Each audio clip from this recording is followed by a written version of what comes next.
Favorite poem is called Maps by Yesenia Montiel. So it starts off by For Marcelo.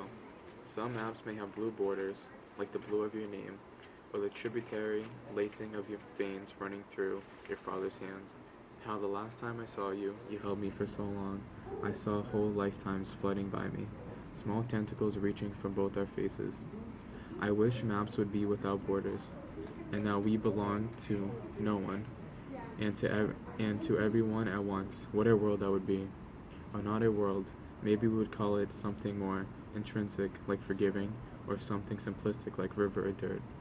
And if I were to see you tomorrow, and everyone you came from had disappeared, I would weep with you and drown out any black lines that this earth allowed us to give it.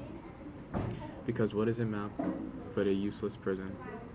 We are all so lost, and no naming of blank spaces can save us. And what is a map but the delusion of safety? The line drawn is always in the sand and folds on itself before we're done making it. And that line there, south of El Rio, how it dares to cover up the bodies as though we would forget who died there and for what.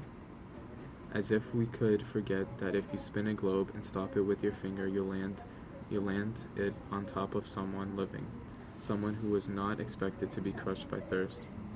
So this is my favorite poem, and because I find the topic of immigration very interesting and also very complex to try to understand, and I find it very interesting, this one specifically, because both my parents are immigrants, but the way they came to this country is very different than some of the more risky and dangerous ways that most immigrants come to this country, such as crossing the border, like in this poem.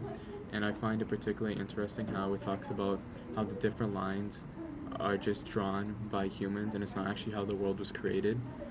And the lines are just made by humans to put the idea in our heads that we're safe from someone who's different than us, but that differences that we try to make up aren't actually differences, even though we might have a different culture or a different religion or a different language. When it comes down to the root of what every person wants, no matter what country they live in, it all comes down to the same thing, such as living a good life and living a long and healthy life and providing for your family.